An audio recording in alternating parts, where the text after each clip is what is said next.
የመጨረሻው የመቅደላ ግብግብ ሰኞ ሚያዝያ 6 ቀን 1860 ዓመተ ምህረት ወደ መቆሙ ተቃረበ።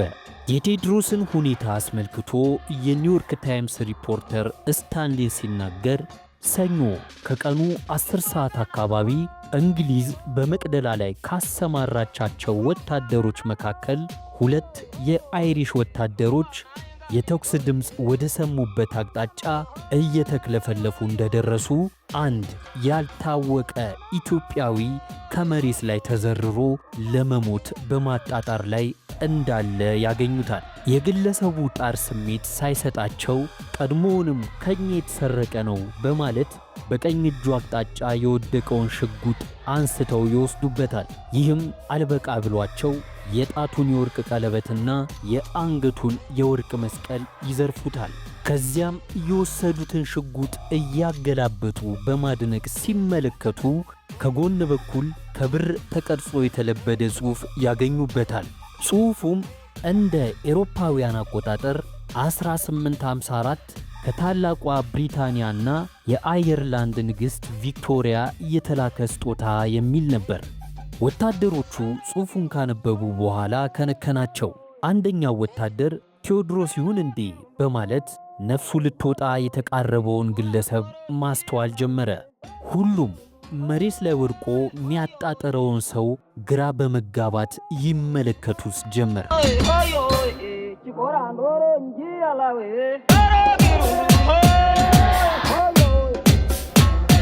ሰላም ውድ የጃምቦ ቲዩብ ቤተሰቦች፣ ዛሬ እስከ ዕለተ ሞታቸው ድረስ የኢትዮጵያ ንጉሠ ነገሥት ስለነበሩት በትውልድ ስማቸው ካሳ ኃይሉ፣ በፈረስ ስማቸው አባ ታጠቅ፣ በወታደራዊ ስማቸው መይሳው ካሳና እንዲሁም አንድ ለናቱ ተብለው ስለሚታወቁት የ19ኛው ክፍለ ዘመን የኢትዮጵያ ወታደርና ፖለቲከኛ ስለነበሩት ስለ ጀግናው ዳግማዊ አጼ ቴዎድሮስ የመጨረሻዎቹ ሰዓታት ምን እንደሚመስል ከተለያዩ መጻሕፍትና የማህበራዊ ድረገጽ የቃረምናቸውን ታሪኮች አሰባስበን ወደ እናንተ ለማድረስ ተገኝተናል። በየጊዜው የምንጭናቸውን እንደዚህ ያሉ አስገራሚና አስተማሪ ጥንቅሮችን ለማግኘት ጃምቦ ቲዩብን ሰብስክራይብ ማድረግ እንዳይረሳ። ይህንንም ቪዲዮ ላይክ በማድረግ ጀምሩት።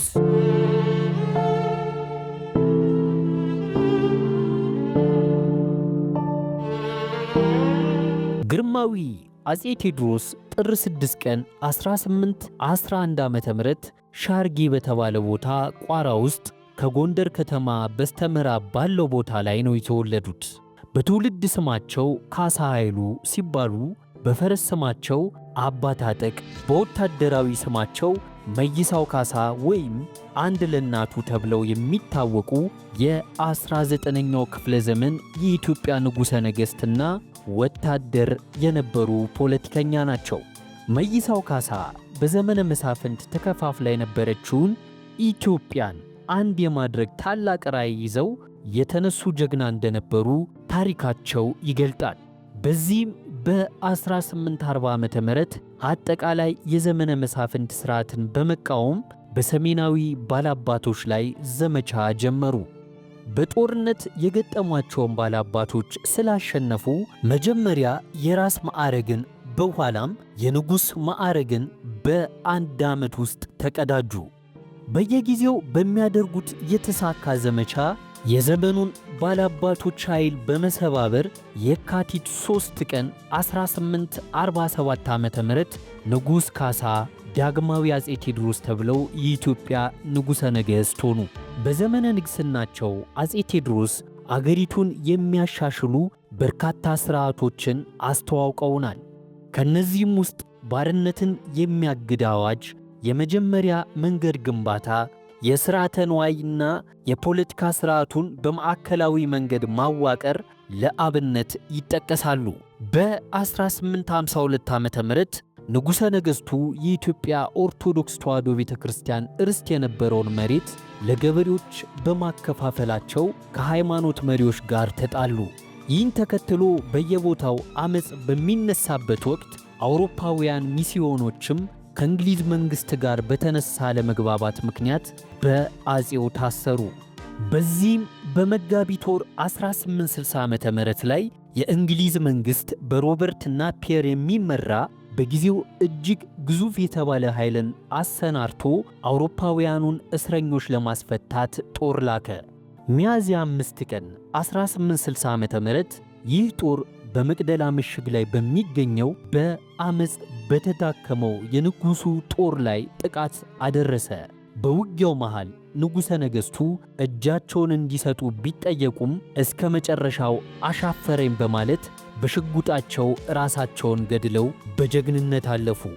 በጊዜው የእንግሊዝ ወታደሮች መሬት ላይ የወደቀውን ሰው ግራ ተጋብተው እየተመለከቱት ቢሆንም ሰውየውን ግን ሊለዩት አልቻሉ።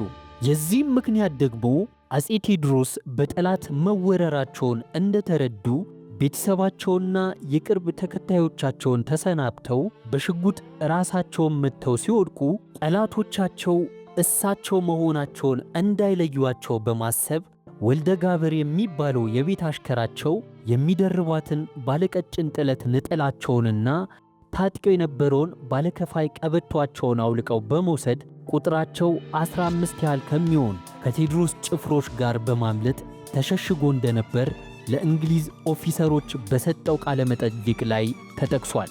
ሌላው ቴዎድሮስ መሆናቸው ያልታወቀበት ምክንያት አለባበሳቸው ተራ ኢትዮጵያዊ ከሚለብሰው ልብስ የተለየ ባለመሆኑ ነበር።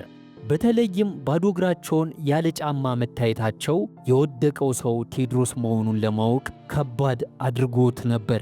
ይህ በእንዲህ እንዳለ መቅደላ በእንግሊዝ ጦር ሰራዊት ቁጥጥር ስር ስትሆን ቀደም ሲል የቴዎድሮስ እስረኞች የነበሩት ኢትዮጵያውያን በግርግሩ የታሰሩበትን ቤት በመስበር የእግር ብረታቸውን መሬት እየጎተቱ በአደባባይ መታየት ጀመሩ። ከፊሉም እንግሊዞች ወደ ሰፈሩበት ካምፕ በመሄድ ተቀላቀሉ። በዚህ ጊዜ አንድ ግለሰብ እየሮጠ ሄዶ የጄኔራል ናፒር የቅርብ ረዳት ስለነበረው ለሰር ቻርልስ አስቴቭሊ እዚያ አንድ ግለሰብ ተዘርሯል፣ ሰዎች ቴዎድሮስ ነው ይላሉ በማለት ሪፖርት አቀረበ። ስታቭሊ ግን በነገሩ ሙሉ በሙሉ አላመነበትም ነበር። በዚህም ምክንያት ይህንን ማንነቱ ያልታወቀውን ሬሳ በቃሬዛ ላይ በማድረግ አምጥቶ ለማሳየት በማሰብ ግለሰቡ ሬሳው ወደ ነበረበት ስፍራ ተመልሶ ሄደ። ይህ ሰው ጭካኔ በተሞላበት አኳኋን የቴዎድሮስን ሁለት እግሮቻቸውን በመጎተት ለቃሬዛ መሸከሚያ ተብሎ ከተሰራ እንጨት ርብራብ ላይ ሲጥላቸው 3 ጊዜ ካቃሰቱ በኋላ ሕይወታቸው ልታልፍ እንደቻለች ታሪኮቻቸው ይገልጣሉ።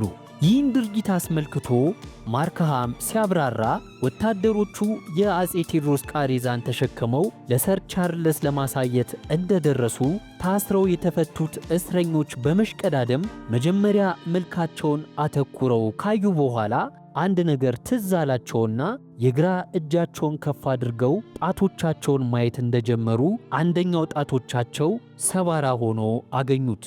አጼ ቴዎድሮስ ገና በወጣትነታቸው ዘመን ጎጃም ላይ በጥይት ጣታቸው ላይ ተመተው ስለነበር የተቆረጠውን ጣት ስላዩ ቴዎድሮስ መሆናቸውን አረጋገጡ። ይሁን እንጂ አሁንም ቢሆን ሬሳው የአጼ ቴዎድሮስ ስለመሆኑ የቀረበው ማስረጃ በእንግሊዝ የጦር መኮንኖች ዘንድ አጠራጣሪ ስለመሰለ አጼ ቴዎድሮስ በሕይወት ሳሉ የሚያውቋቸው የነበረው ራስም መጥቶ እንዲያያቸው ተደረገ። ራስም ወዲያው እየሮጠ መጥቶ ሲያያቸው አጼ ቴዎድሮስ ሆነው አገኛቸው። ምንም እንኳን በሱና በአጼ ቴዎድሮስ መካከል አልፎ አልፎ አለመግባባት ቢፈጠርም ቆራጥ መሪ መሆናቸውን ጠንቅቆ ያውቅ ስለነበር ሁኔታውን እንደተመለከተ መንፈሱ ተረበሸ። በተለይም ከመሞታቸው በፊት የተናገሩት ቃል ትዝ አለው። አንድ ቀን እኔ ስሞት ታየኝ ይሆናል። ከዚያም በሬሳዬ ላይ ቆመ፣ ይህን ደካማ ሰው በመቅበር ፈንታ ከሜዳ ላይ እንደወደቀ በስብሶ መቅረት አለበት በማለት ትረግመኝ ይሆናል ብለው የተናገሩት ትዝ እያለው በሐዘን ተውጦ ይታይ ነበር። የአጼ ቴዎድሮስ መሞት በይፋ እንደታወቀ የእንግሊዝ ወታደሮች ደስታ በተሞላበት ሁኔታ ባንዲራቸውን በማውለብለብ በመቅደላ ተራራ ላይ ጩኸታቸውን አስተጋቡት። ብሔራዊ መዝሙራቸውንም አሰሙ። በቴዎድሮስ እጅ ታስረው የነበሩትም እስረኞች በሟቹ ሬሳ አካባቢ የፈንጠዝያ ግብዣ ለማድረግ ከያሉበት ተጠራሩ። ሕዝቡም ሬሳውን በደንብ ለማየት እንዲችል ወደ ሜዳ ወጥቶ ተጎትቶ ተቀመጠ።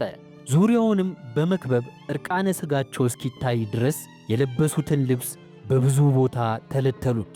በወቅቱ የዓይን ምስክር በመሆን ያረጋገጠው አሜሪካዊ ሪፖርተር ሕይወታቸው ስላለፈችው የመቅደላ ጀግና ሲያብራራ የተለየ ክብር ሳይደረግላቸው ጠባቂ ዘብ ባጠገባቸው ሳይቆም በቃሪዛ ላይ ለብዙ ሰዓት ያህል ከመሬት ተዘርረው ፀጉራቸው ተሸልቶ ልብሳቸው ተገፎና ተቀዶ ከፊል ዕርቃነ ሥጋቸውን በማየቴ የቀድሞ ቴዎድሮስ መሆናቸው አጠራጠረኝ ይልና ራቅ ብዬ ስመለከት ብዙ ኦፊሰሮች በደም የተለበሰውን የቴዎድሮስን ሸሚዝ ለኔ ይገባኛል በማለት ሲሟገቱና ሲጣሉ ተመልክቼ ነበር ብሎ ንግግሩን ይደመድማል።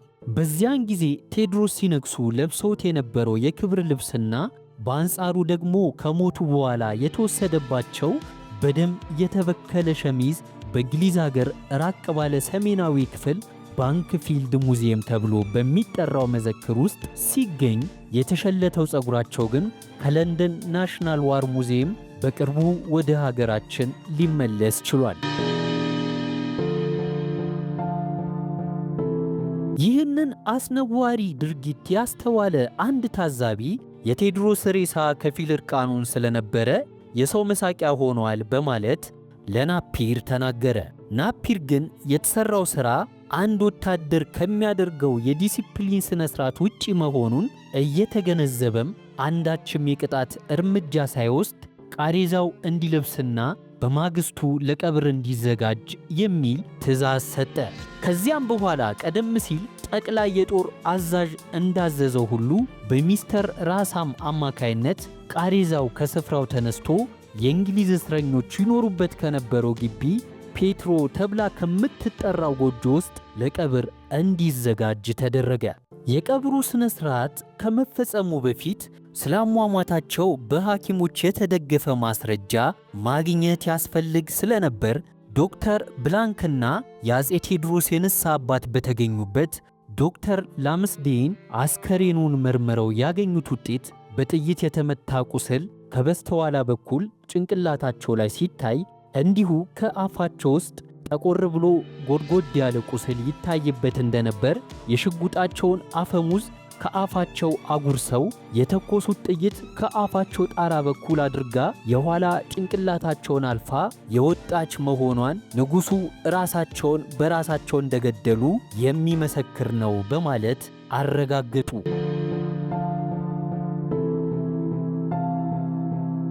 ምንም እንኳ ጄኔራል ናፒር የአፄ ቴዎድሮስን ሬሳ ለቀብር እንዲዘጋጅ ብሎ ትዕዛዝ የሰጠ ቢሆንም የት ቦታና በእንዴት ያለ ሁኔታ ቀብሩ እንደሚከናወን ግን ገና አልተወሰነም ነበር።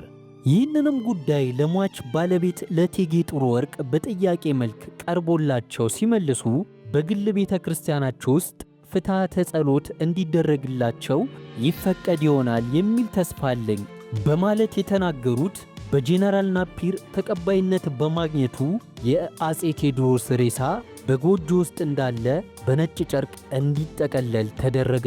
ከዚያም በወርቀ ዘቦ ያሸበረቀ የሀገር ልብስ ከለበሰ በኋላ በአልጋ ላይ ተደርጎ ወደ ቀብር አመራ።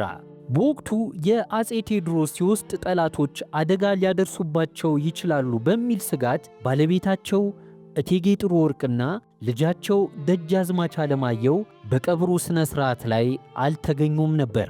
ይሁን እንጂ የቅርብ ዘመዶቻቸው ጥቂት መኮንኖችና ሌሎችም በተገኙበት በሕይወታቸው ሳሉ መቅደላ ላይ አሰርተውት በነበረው በመድኃኔ ዓለም ቤተ ክርስቲያን ሥርዓተ ጸሎት ተደርጎላቸው ከአቡነ ሰላማ መቃብር አጠገብ በተወለዱ በ50 ዓመታቸው ሚያዝያ 6 ቀን 1860 ዓመተ ምህረት የቀብር ሥነ ሥርዓታቸው ተፈጽሟል። ውድ የጃምቦ ቲዩብ ቤተሰቦች ለዛሬ ስለ ጀግናው አፄ ቴዎድሮስ ያጠናቀርንላችሁ ታሪክ ይህንን ይመስል ነበር። በሌላ ጊዜ በሌላ ፕሮግራም እስከምንገናኝ ድረስ ሰላማችሁ ይብዛ።